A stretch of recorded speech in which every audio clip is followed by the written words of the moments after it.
She refused the DNA test, but the results came anyway. What they revealed destroyed everything. Welcome to Mr. Douglas Tales. May you always find the courage to say no when something feels wrong, and may truth find its way to you even when others try to hide it. To those rebuilding from betrayal, may you discover the strength that lives quietly within you. I invite you to like, subscribe, and share your thoughts in the comments. Your support gives these stories wings. Now let me tell you about a woman who said no to a test, only to have the results arrive anyway, and how that envelope changed everything. The envelope sat on the passenger seat. She didn't touch it. Hadn't since the courier placed it in her hands at the gate, his tablet already thrust forward for signature before she could refuse. Her name printed across the front. Laboratory return address in the corner. She'd said no. 3 weeks ago, standing in his office while he held the kit between them.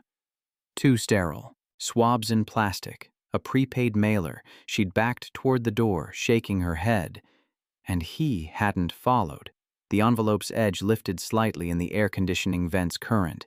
She pressed it flat against the leather. The parkade attendant waved her through without looking up.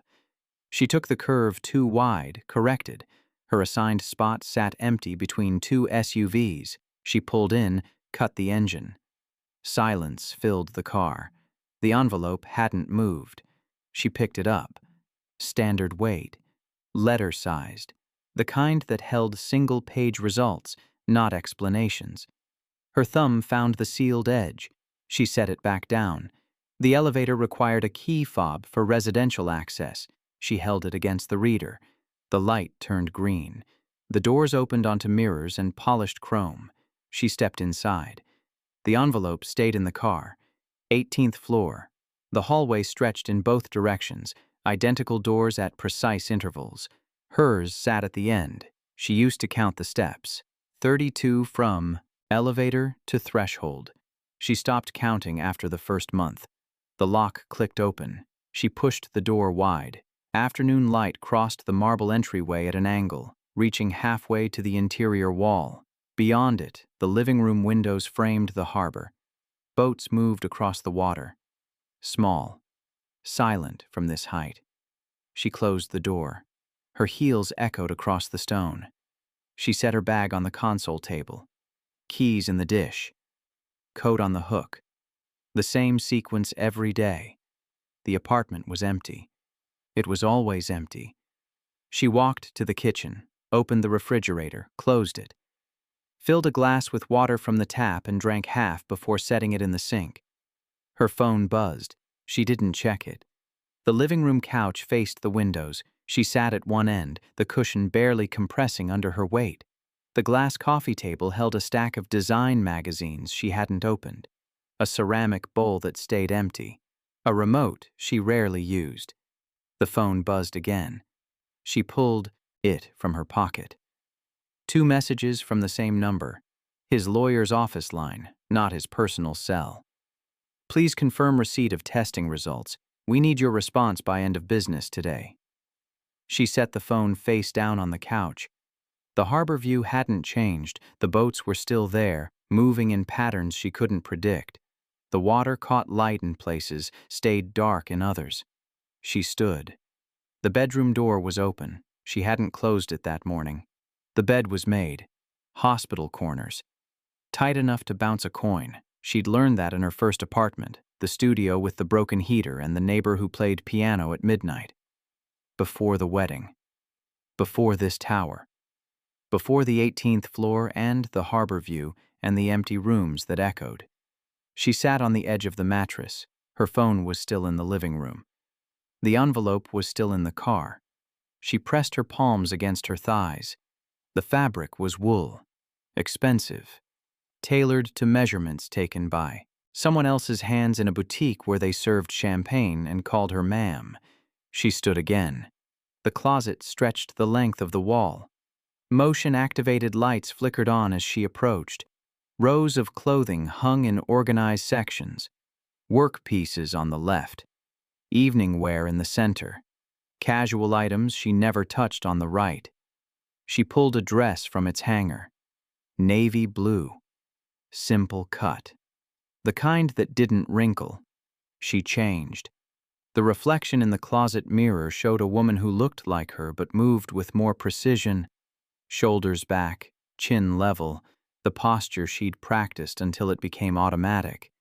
She looked away. The elevator descended in silence. She watched the numbers decrease. 18, 17, 16. The mechanical hum was the only sound, parkade level. The doors opened. Her car sat where she'd left it. The envelope was visible through the window, white against black leather. She opened the door. The interior smelled like new car. It had smelled that way for 2 years. She didn't know how they maintained it. Someone detailed it weekly. She never saw them. She picked up the envelope. The seal broke easily under her thumb. Inside, a single page. Folded once. She unfolded it. Numbers ran down the left margin. Columns of data she didn't understand. Medical terminology in small print. A highlighted section at the bottom.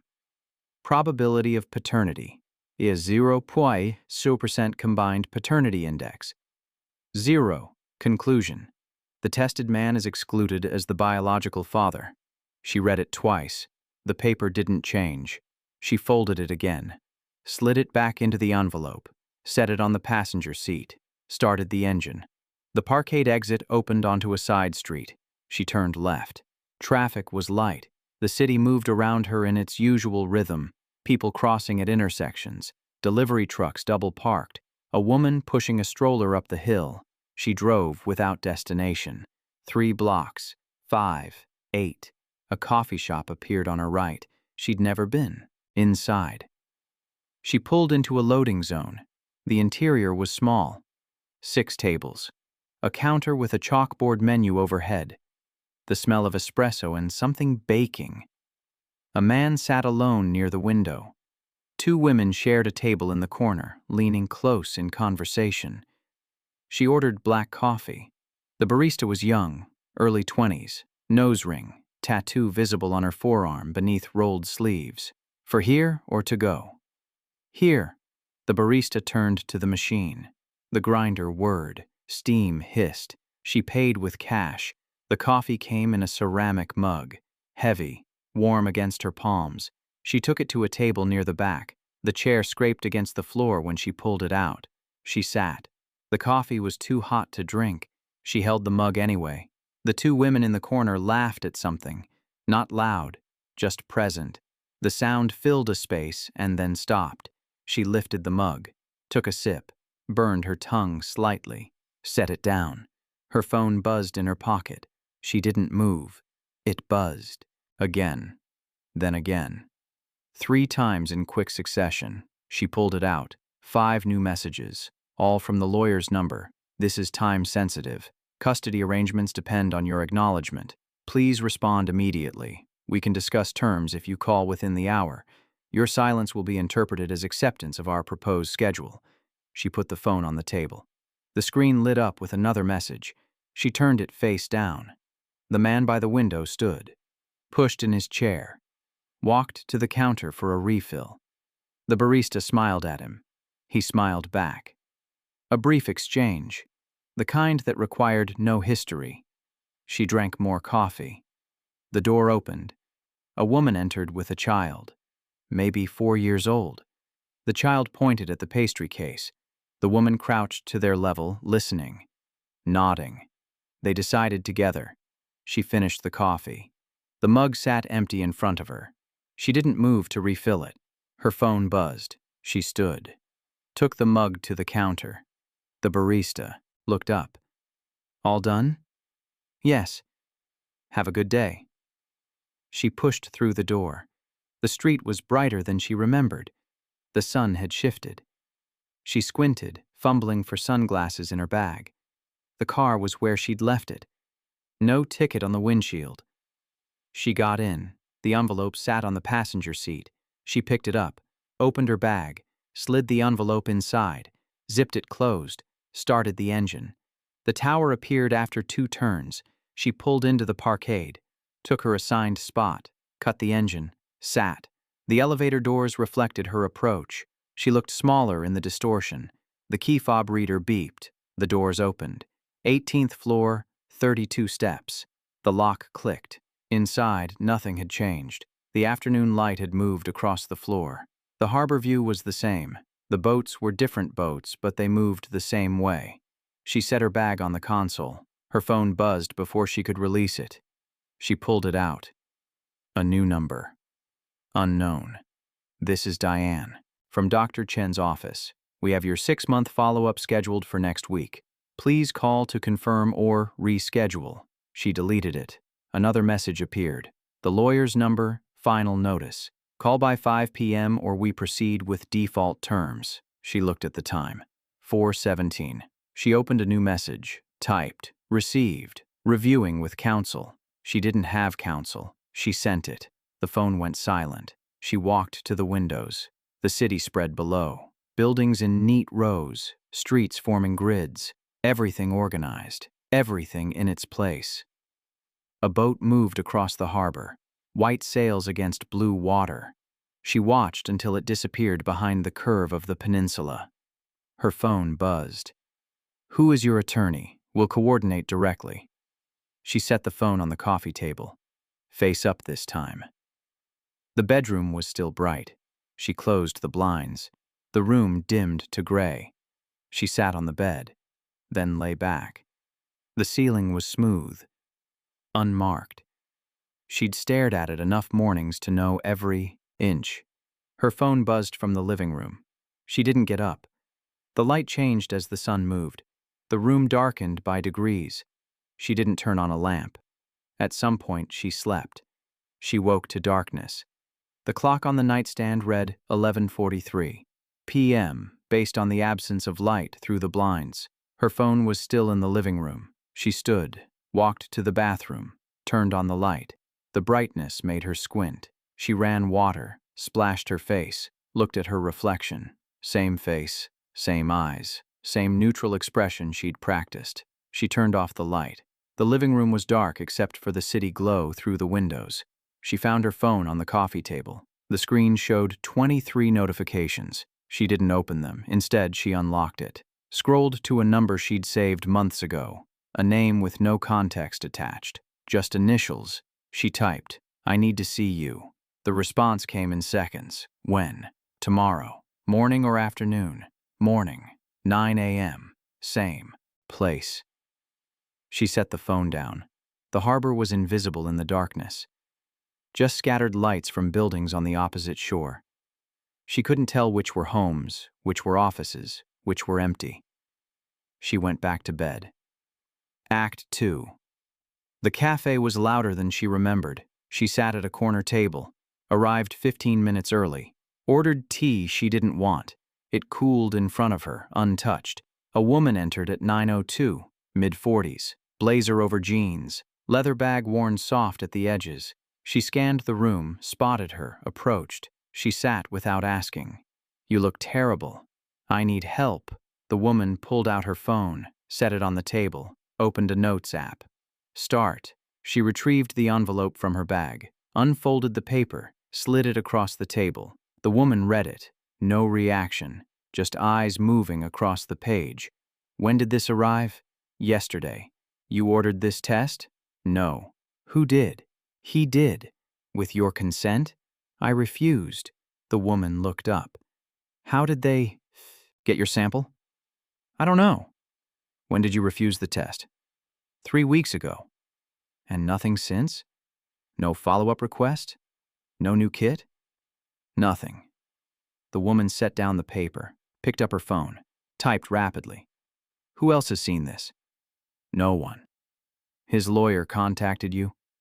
She pulled out her own phone, opened the messages, slid it across. The woman scrolled. Her expression didn't change. "These are pressure tactics, standard intimidation." She set the phone down. "But legally toothless without your acknowledgement of the test's validity." "What do I do?" "Nothing." She blinked. "Nothing? You didn't consent. You didn't provide a sample. The chain of custody is broken. This result is inadmissible." The woman leaned back. They're counting on you not knowing that. But the result doesn't matter, not legally. The woman paused. But you want to know how they got your DNA? It wasn't a question. Yes. Medical records, a previous blood draw, discarded coffee cup.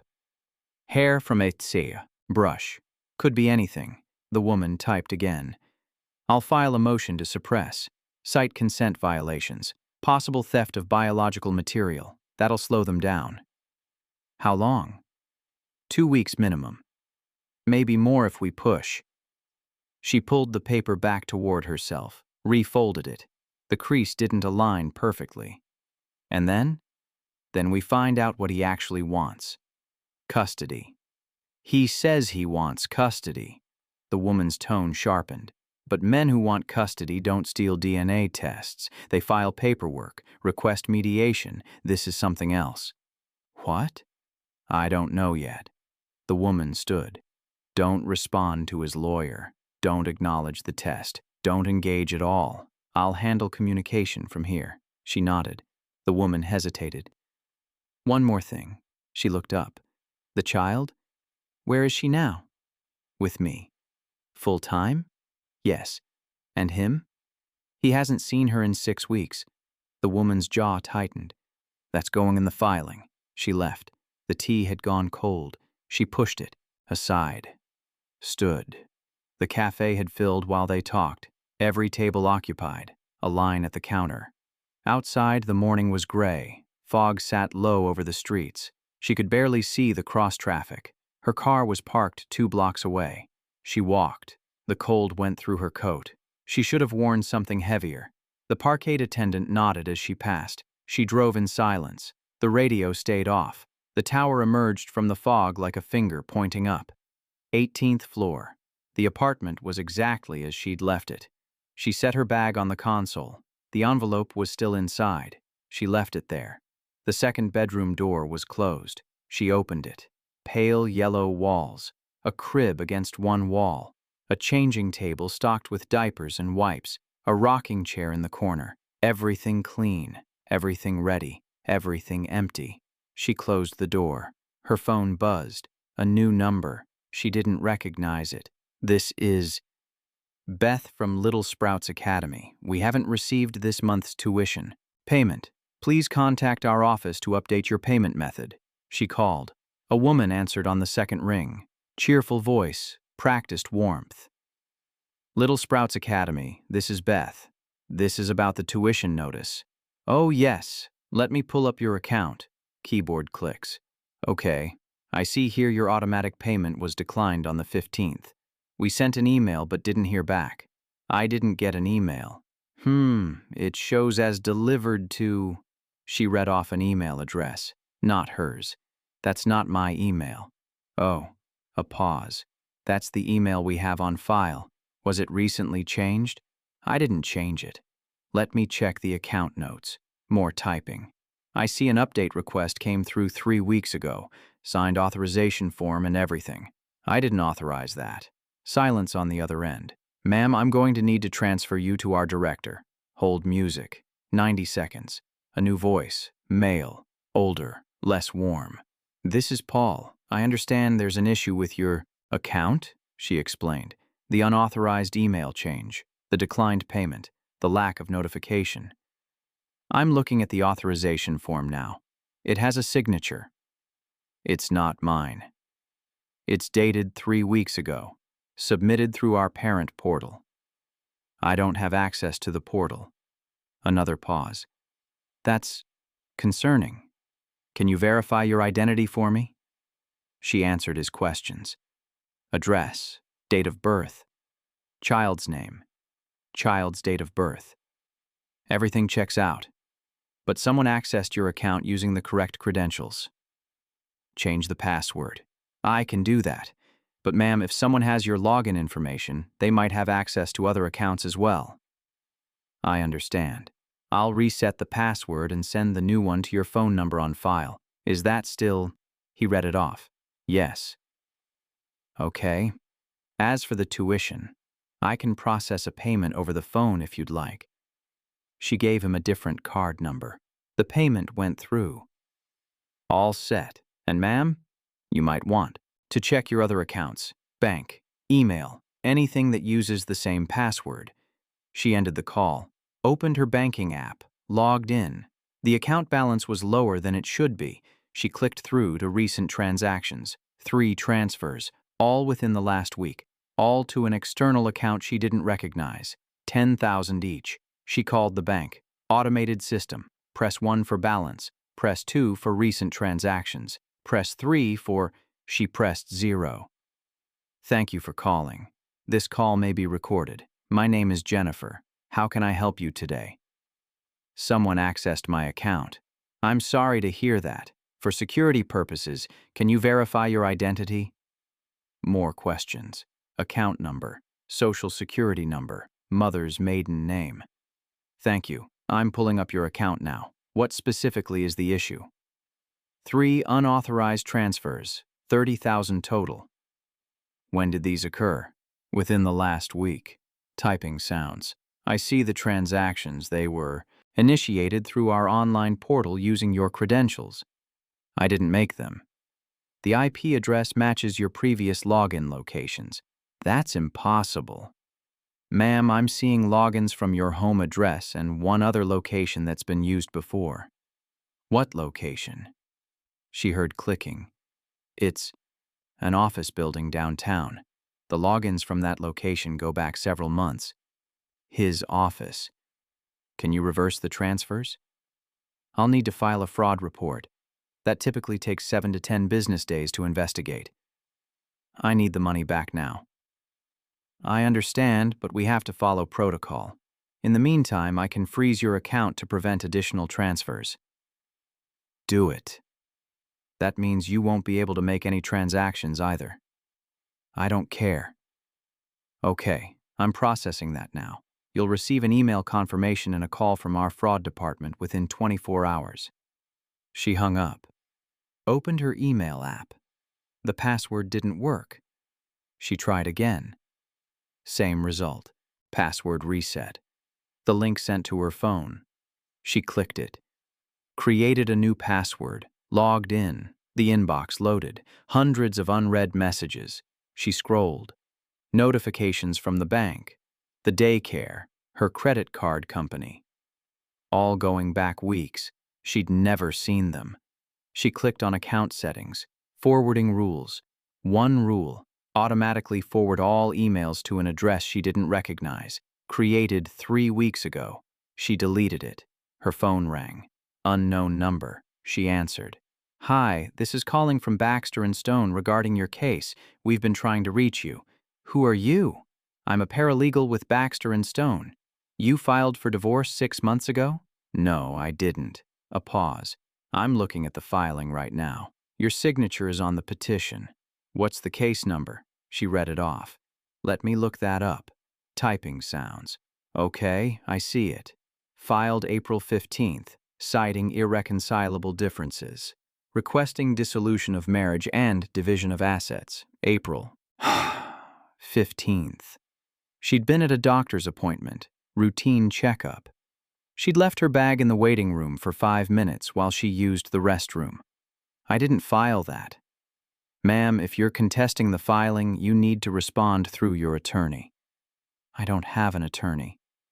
The filing lists representation. An attorney named... She paused. Actually, it lists you as pro se. I'm not representing myself because I didn't file. I'll make a note in the case file, but you should really contact the court directly. She hung up. Sat. The apartment was silent except for the hum of the refrigerator in the kitchen. Her phone buzzed. A text from an unknown number. Stop calling my office, she typed back. Who is this? You know who this is. I want this in writing. 3 dots appeared. Disappeared. Appeared again. Meet me, tomorrow, 2 p.m., Harbor Park. Why? Because I'm giving you a chance to handle this quietly. She didn't respond. Another message appeared. If you don't show, I file. For full custody on Monday. She set the phone down. Stood. Walked to the window. The fog had lifted. The harbor was visible now. Boats moving, people on the waterfront path, the world continuing. She pressed her palm against the glass. Cold, solid, real. Her phone buzzed again. She didn't look. Act 3 Harbor Park was crowded. Families on picnic blankets, dogs chasing tennis balls, a food truck line stretching across the grass. She sat on a bench facing the water. Arrived at 1:45. He wasn't there yet. A child ran past, maybe 3 years old, chasing a bubble someone had blown. The bubble popped. The child stopped, looked around, started crying. A woman appeared, crouched down, wrapped the child in her arms. The crying stopped. She looked away. At 2:03 he arrived. She heard him before she saw him. His shoes on the concrete path. Dress shoes. Not walking shoes. He sat on the opposite end of the bench. They didn't look at each other. You've been ignoring the lawyers. She didn't respond. This doesn't have to be complicated. She watched a sailboat tack across the harbor. White sail against gray water. I know you got the results. I didn't consent to the test. You didn't have to. She turned to face him. How did you get my DNA? He smiled. Not warm, not cruel. Just present. Does it matter? Yes. You left a water glass at the house. Last time you picked her up. 4 weeks ago. She'd been thirsty. He'd offered her water. She'd drunk half and set it on the counter. That's theft. That's resourceful. It's inadmissible. Maybe. But you know the truth now. He shifted. She's not mine. I never said she was. That stopped him. He turned fully toward her. What? You assumed. I never confirmed. His expression changed. Something colder moved behind his eyes. You let me believe. I didn't let you do anything. You decided. For 2 years. You never asked. He stood, paced 3 steps, stopped, came back. Who's the father? That's not your business. I raised her. For 18 months, then you stopped. Because I found out. You found out nothing. You ran a test without consent and decided you were done. He sat back down, closer this time, 2 feet between them instead of 5. Tell me who he is. No. I have a right. You have no rights. You're not on the birth certificate. You never adopted her. You have no legal standing. His jaw worked. She watched the muscle jump. I'll tell everyone. Tell them what? That you lied. That you trapped me. I trapped you? She almost laughed. You proposed. You planned the wedding. You bought the apartment. Because I thought.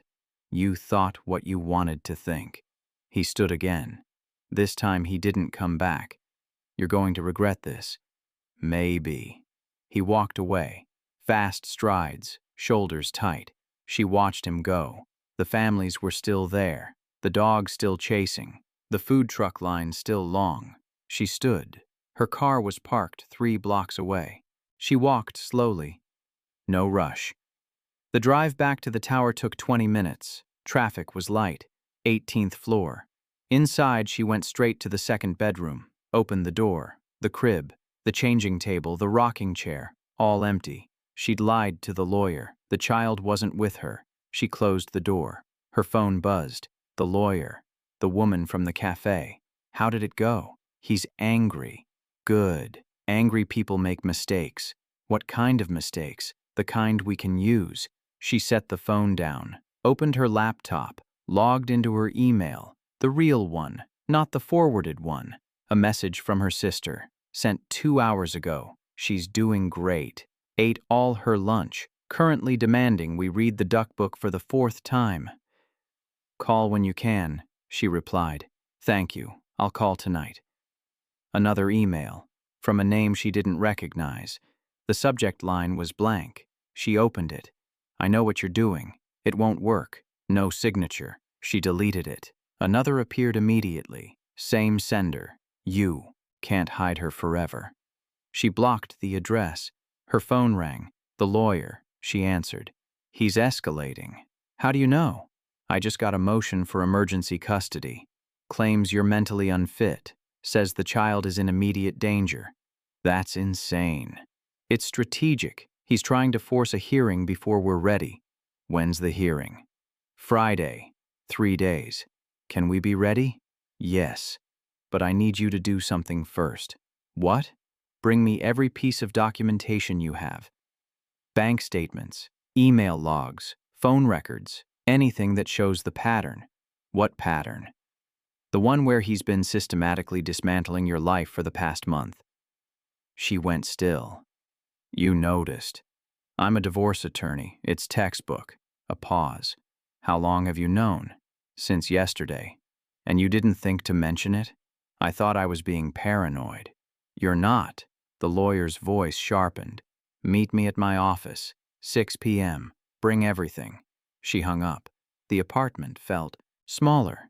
She looked around, the pristine furniture, the unmarked walls, the view that cost more than her first car. None of it was hers. The lease was in his name. The utilities, the parking space. Even the mail came addressed to him, care of her. She'd moved in 3 years ago. Never questioned it. She opened the closet, pulled out a suitcase, started packing. Act 4. The lawyer's office was on the 6th floor of a building that smelled like carpet cleaner and old coffee. She arrived at 5:47 with 2 bags, documents in one, clothes in the other. The lawyer looked at both. Planning to stay? I don't know. They went to a conference room. Fluorescent lights, a table that seated 12, windows facing a brick wall. She emptied the first bag onto the table. Bank statements, printed emails, screenshots of the daycare portal, the divorce filing she'd requested from the court. The lawyer spread it all out, started organizing, creating piles. Talk me through the timeline. 3 weeks. Ago, he asked me to take the DNA test. I refused. Then everything started. What's everything? The email forwarding, the bank transfers, the password changes, the daycare account, the divorce filing. All within 3 weeks? Yes. The lawyer made notes. And before that? Any signs? He stopped seeing her.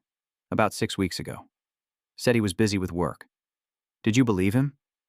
At first. And then? Then he stopped answering my calls. Stopped responding to messages. Stopped asking how she was. The lawyer looked up.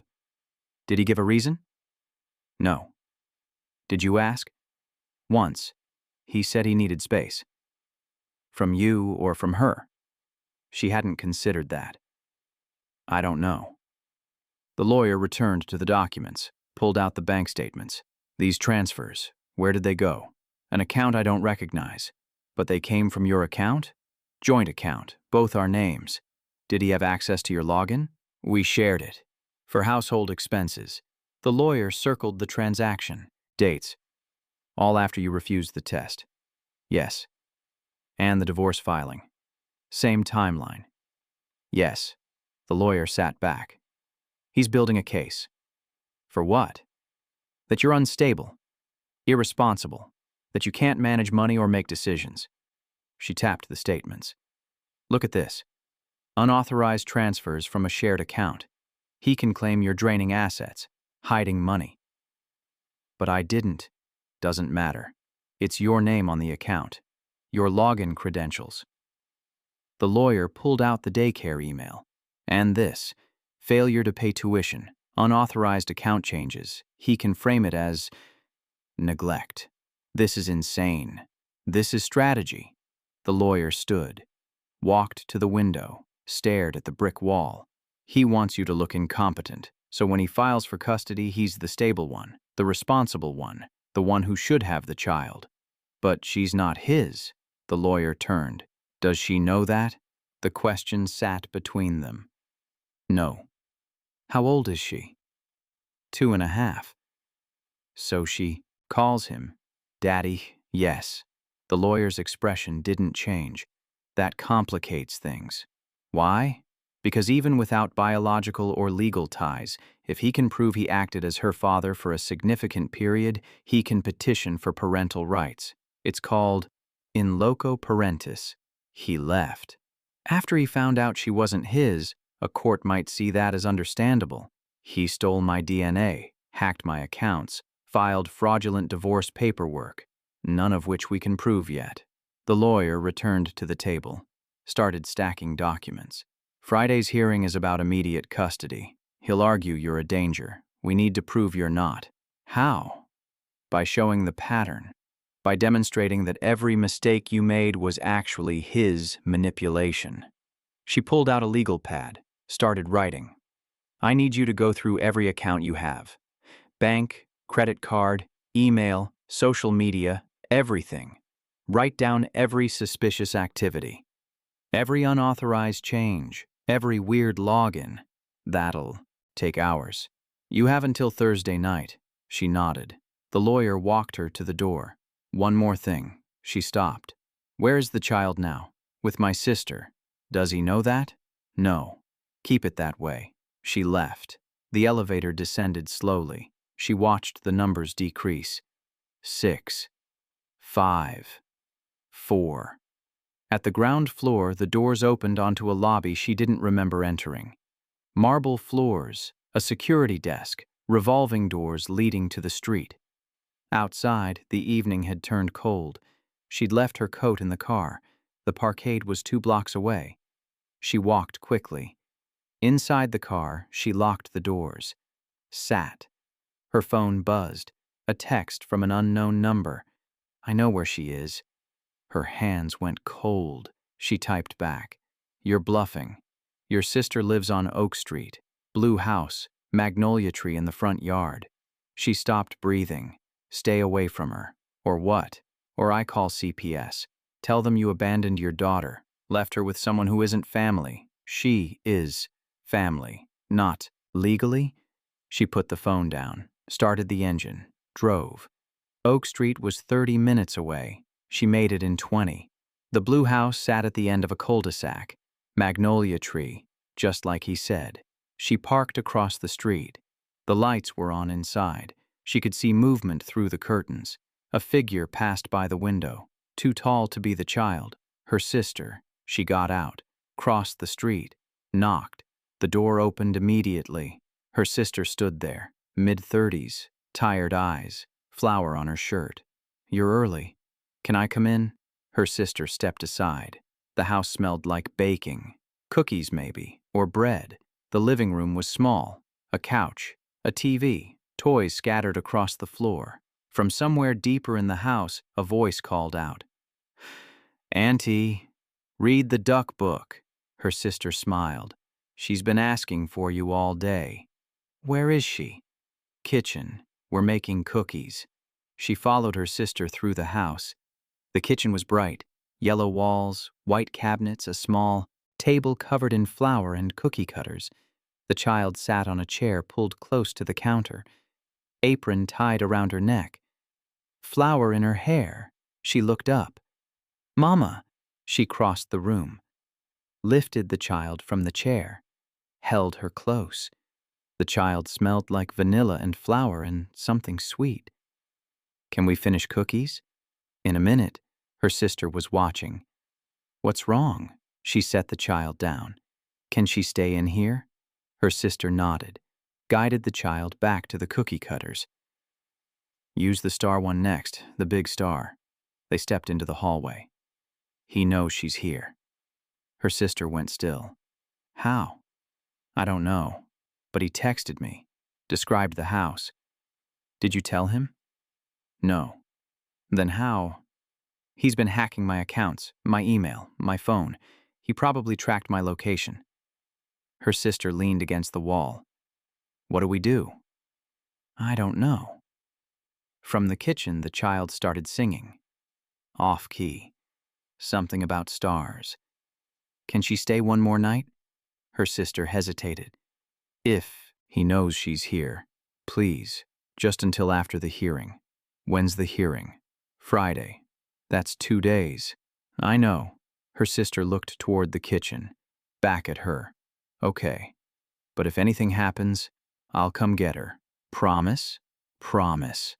She returned to the kitchen, crouched beside the child. Mama has to go. The child's face fell. But cookies. Auntie will help you finish. I'll come back tomorrow. Promise. Promise. She kissed the top of the child's head, stood. Her sister walked her to the door. "Be careful." She nodded. Outside, the street was dark, quiet. No cars parked nearby except hers. She got in, locked the doors, started the engine. Her phone buzzed. A text. "Saw you leave. Touching reunion." She didn't respond. Another text. "Friday, 10 a.m. Don't be late." She drove back to the tower, 18th floor. The apartment was exactly as she'd left it. She walked to the second bedroom, opened the door. The empty crib, the unused changing table. She closed the door, sat on the living room couch, pulled out her laptop, started documenting everything. Act 5. The courthouse smelled like floor wax and recycled air. She arrived at 9:30. The lawyer was already there, standing outside courtroom 7 with 2 assistants and a rolling briefcase. "You look terrible." "I didn't sleep." "Did you finish the documentation?" She handed over a thumb drive. "Everything's on there." The lawyer plugged it into her laptop, clicked through files, nodded. "This is good. Really good." She looked up. "Did you find who owns that account? The one he transferred money to?" "A shell company. Registered in Delaware. No public ownership records. But you have the transfers? Dated and documented. Perfect." At 9:55, the courtroom doors opened. Inside, rows of benches, a judge's bench at the front, an American flag in the corner, everything wood-paneled and institutional. He was already there, front row, his lawyer beside him, 3-piece suit, polished shoes. He didn't look at her. She sat on the opposite side, the lawyer between her and him. At 10, the bailiff called the courtroom to order. The judge entered. Woman, 60s, glasses on a chain. She sat, arranged papers. Case number 2024-DR3847, emergency custody petition. Mr. Reeves versus Ms. Hart. She blinked. Hart was her maiden name, not her married name. She looked at the lawyer. The lawyer leaned close, whispered, "He filed under your maiden name," trying to distance himself from the marriage. The judge looked up. "Mr. Reeves, you're the petitioner?" His lawyer stood. "Yes, Your Honor. We're seeking emergency custody of the minor child based on concerns about the mother's mental state and ability to provide adequate care." "And what are these concerns?" "Ms. Hart has demonstrated erratic behavior over the past several weeks. Unauthorized financial transactions, failure to maintain childcare arrangements, inability to respond to reasonable communication." The judge turned. "Ms. Hart, do you have representation?" The lawyer stood.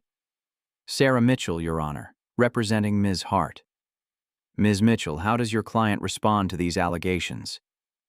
"We deny them entirely, Your Honor, and we have evidence that Mr. Reeves has engaged in a systematic campaign of harassment, fraud, and manipulation designed to discredit Ms. Hart." The judge's eyebrows rose. "That's a serious allegation. We're prepared to document it." "Proceed." The lawyer pulled out a laptop, connected it to the courtroom display screen. Bank statements appeared, highlighted sections showing the transfers. These transactions occurred from Ms. Hart's account using her login credentials. However, the IP addresses don't match her devices or locations. She clicked. A map appeared. These logins came from Mr. Reeves's office building, documented through the building's security logs, which we've subpoenaed. His lawyer stood. "Objection. This is a joint account. Mr. Reeves had every right to access it. To access, yes, but not to fraudulently transfer funds to an account he controls and then claim Ms. Hart is financially irresponsible." The judge leaned forward. "Mr. Reeves controls the receiving account?" The lawyer clicked again. Corporate filings appeared, shell company documentation, and at the bottom, a name, his name, listed as the sole director. He created the company 3 weeks ago, the same day Ms. Hart refused to submit to a DNA test he requested. The judge looked at him.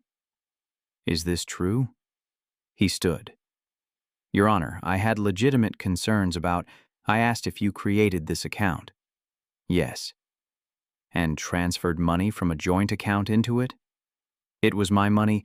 That's not what I asked. He sat down. The judge turned to the lawyer. What else do you have? Email forwarding. Ms. Hart's emails were redirected to an account controlled by Mr. Reeves without her knowledge. The lawyer clicked through evidence. Unauthorized changes to her child care account.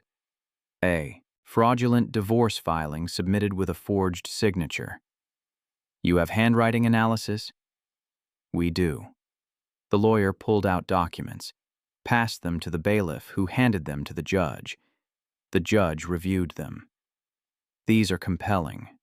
But what do they have to do with the child's immediate safety? Everything, Your Honor. Mr. Reeves is attempting to fabricate a narrative of instability to gain custody of a child who isn't biologically his. The judge stopped. What? His lawyer stood quickly. Your Honor, biology isn't the issue here. Mr. Reeves has acted as the child's father since birth. He has established paternity through his actions. He ordered a DNA test without consent, obtained biological material through deception, and when the results showed he wasn't the father, he began this campaign. The judge held up a hand. Ms. Mitchell, do you have the DNA test results? We do. But we're challenging their admissibility based on lack of consent and illegal procurement of biological material. I don't need them admitted. I need to know if he's the father. He's not. The judge turned to him. Mr. Reeves, is this true? He stood slowly. Your Honor, I raised her. I provided for her. Are you her biological father? No. The judge removed her glasses, rubbed her eyes, replaced them. So you're seeking emergency custody of a child you have no biological or legal relationship to? I have an emotional relationship, which you severed 6 weeks ago when you stopped all contact. The lawyer stood. We have documentation, phone records, messages. He initiated no contact with the child after receiving the test results. The judge looked at the papers in front of her, back at him. Mr. Reeves, this court recognizes the bond between a child and a parental figure. But what you're describing isn't a bond, it's ownership. She paused. And your actions over the past 3 weeks suggest this isn't about the child's welfare, it's about control. His lawyer started to speak. The judge cut her off. I'm denying the emergency custody petition. Full custody remains with Ms. Hart. She looked at the lawyer. Ms. Mitchell, file whatever additional motions you need regarding the financial fraud and email tampering. This court will take those very seriously. The gavel came down. The lawyer gathered her materials. We're done. She stood.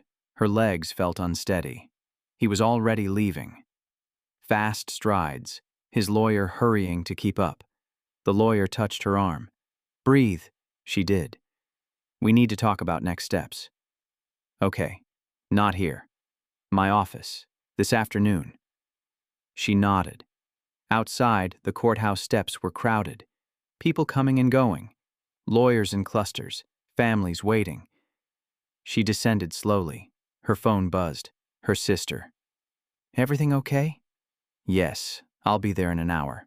She's been asking for you, I know. She drove to Oak Street. The blue house appeared.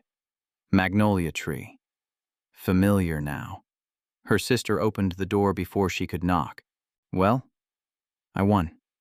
Her sister sagged against the doorframe. Thank God. The child appeared behind her, cookie crumbs on her face. Mama! She crouched, opened her arms. The child crashed into her. Small body. Warm. Real. She held on. Can we go home?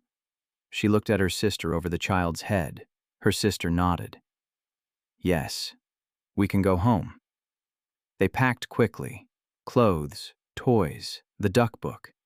The child chattered the entire time. About cookies, about the magnolia tree, about the cat next door. In the car, she buckled the child into the car seat, double-checked the straps. Where are we going? Good question. Somewhere new. With a duck pond? Maybe. The drive took 40 minutes. She stopped once. A strip mall with a coffee shop, a dry cleaner, and a real estate office. She parked. Stay here for just a minute, okay? The child nodded, clutching the duck book. Inside the real estate office, a woman sat at a desk.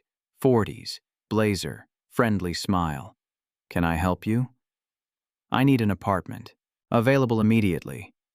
Month-to-month lease. The woman's smile widened. I have a few options. What's your budget? She named a figure. Lower than the tower. Higher than the studio she'd lived in before. I have something perfect. Ground floor, small backyard, pet-friendly. No pets. Even better. You can move in today if you want. I want. She signed papers. Paid first and last month. Got keys. The apartment was 15 minutes away. A converted house. 4 units. Hers was the back left. The child helped carry bags. Small hands. Determined expression. Inside, the space was empty. Beige carpet. White walls. A kitchen with outdated appliances. It was perfect. The child ran to the window. Mama, look! Birds! She looked. A small yard. Overgrown grass. A bird feeder hanging from a tree branch. Do you like it? The child turned, smiled. Yes. That night, they slept on a blanket on the floor. No furniture yet, no crib, just the two of them and the duck book. The child fell asleep, mid-sentence.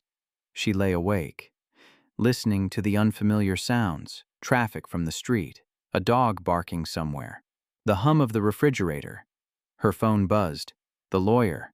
I filed a restraining order. He can't contact you or come within 500 feet. Thank you. Also filed a motion to freeze the shell company account. Get your money back. How long? Week or 2. Okay, get some rest. She set the phone down, closed her eyes, woke to daylight and the child poking her shoulder. Mama, I'm hungry. She sat up. Let's find breakfast. They walked to a diner 3 blocks away, sat in a booth by the window, ordered pancakes. The child swung her legs, didn't reach the floor. Is this our house now? Yes. Forever? She paused, considered the question, the weight of it. For as long as we need it. The child nodded, satisfied. The pancakes arrived. They ate in comfortable silence. After, they walked back, slowly. The child stopped to examine every interesting rock. At the apartment, she unlocked the door. Inside, a package waited, leaning against the wall, no delivery notice. She picked it up, no return address, just her name. She opened it. Inside, a folder, legal documents, divorce papers, finalized, her signature, his signature, a judge's seal, the divorce he'd filed fraudulently, completed. She set them on the counter, pulled out her phone, called the lawyer. I just got divorce papers. What? They're finalized, dated 3 days ago. Silence. That's impossible. We were contesting. They have a judge's seal. Forward them to me, now. She took photos, sent them. The lawyer called back in 5 minutes. They're fake. What? The judge's seal is wrong. The case number doesn't match. This is a forgery. Why would he? To make you think it's over, to make you stop fighting. The lawyer paused. Don't sign anything. Don't acknowledge these. I'm filing a complaint with the court. She hung up. The child was arranging rocks on the windowsill, creating some kind of pattern. What are you making? A castle. For who? The birds. She smiled. Her phone buzzed again. Unknown number. You think you won. She blocked it. Another number appeared immediately. This isn't over. She blocked that too. A third number. I'll see you in court. She turned off her phone, sat on the floor next to the child. Tell me about the castle. The child launched into an elaborate explanation. Rooms for different birds, a tower for the crows, a courtyard for the sparrows. She listened. Outside, the day continued. Cars passing, people walking, the world moving forward. Inside, they built a castle from rocks and imagination. That evening, she bought a cheap mattress from a discount store, had it delivered. Set it up in the bedroom. The child helped, pulling blankets, arranging pillows. Now it's really home. Now it's really home. They read the duck book 3 times. The child fell asleep on the second reading of the 3rd time. She carried her to the mattress, covered her with a blanket, sat on the floor, turned her phone back on. 17 missed calls, all unknown numbers. She deleted them all. 1 voicemail. She played it. His voice. I know you think you've escaped, but you can't. She knows my voice. She calls me Daddy. That means something. I'll see you in court, and next time I'll win. She deleted it. Blocked the number. Opened her email. A message from the lawyer. Restraining order approved. Effective immediately. If he contacts you again, call the police. Okay. Also, the fraud investigation is moving forward. The DA's office is interested. Criminal charges? Possibly. They're reviewing the evidence. She closed the laptop. Lay down beside the child. The ceiling was blank. No cracks, no water stains, just white paint and potential. She closed her eyes. 3 months later, the apartment had furniture now. A couch, a table, a crib the child had outgrown but still liked to keep her stuffed animals in. She'd found work. Remote position. Data entry. It paid enough. The child was enrolled in a new daycare, closer, cheaper. She'd met the director in person, verified everything herself. The lawyer called on a Tuesday. The DA filed charges: wire fraud, identity theft, forgery. When's the trial? There won't be one. He took a plea. What kind of plea? 5 years probation, restitution for the money he transferred, permanent restraining order. That's it? He also surrendered any claim to parental rights, signed a document stating he has no biological, legal, or emotional relationship to your daughter. She sat down. Are you there? Yes. It's over. Really over. Okay.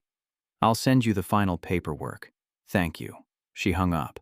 The child was at daycare. She had 2 hours before pickup. She walked to the window. The birds were at the feeder. Sparrows today. And 1 crow. The rock castle was still on the sill. Smaller now. The child had redistributed some rocks to other projects. Her phone buzzed. Her sister. Dinner this weekend? Yes. The usual place? Actually, can you come here? I'll cook. You cook now? I'm learning. I'll bring wine. She set the phone down. Looked around the apartment. Small, affordable, safe. Theirs. She picked up the truck keys from the counter. Locked the door behind her. The daycare was 6 blocks away. She could walk, but the child liked being picked up in the car, liked the routine of buckling in, choosing a song for the drive home. In the parking lot, she waited.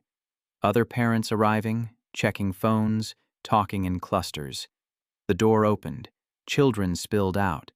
The child spotted her immediately, ran across the playground. Mama! She crouched, caught her. How was your day? We painted. I made you a picture. Can I see? The child produced a wrinkled paper from her backpack, blue and green and yellow, something that might be a house, or a tree, or both. It's beautiful. Can we hang it up? Absolutely. They drove home. The child sang a song about animals, made up lyrics when she forgot the real ones. At the apartment, she unlocked the door. The child ran inside, started arranging her art supplies on the table.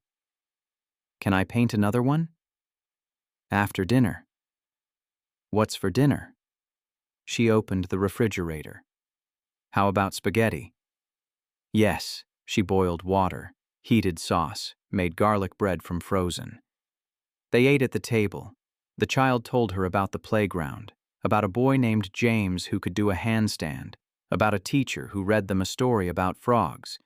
After dinner, she cleaned up while the child painted. Her phone buzzed, a message from an unknown number. She almost didn't open it, then did. This is Dr. Chen's office. Your annual checkup is coming up. Would you like to schedule? She typed back. Yes. Next month works. She set the phone down. The child held up her painting. Done. Red and purple swirls, maybe a sunset, maybe just color. It's perfect. Can we hang both of them? Where should they go? The child surveyed the apartment, pointed at the wall beside the window. There, so the birds can see. She found tape, hung both paintings at child height. They stepped back. Now it's really, really home. Now it's really, really home. That night, after the child was asleep, she sat on the couch, turned on the lamp, picked up a library book she'd been reading. The apartment was quiet. Just the hum of the refrigerator, the distant sound of traffic, the breathing of the child in the next room.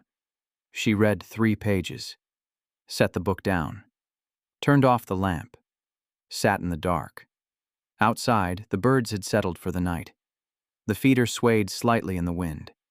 Inside, everything was still. She stood, walked to the child's room. The door was open. The child slept on her side, one arm tucked under the pillow. She stood in the doorway, watching. The child's breathing was steady, even, safe. She closed the door halfway, returned to the couch. Tomorrow she'd go to work, pick up the child, make dinner, read the duck book. Tomorrow would look like today, and that was enough. She lay down on the couch, pulled a blanket over herself, closed her eyes. The apartment settled around her, the wood floors creaking slightly, the building breathing.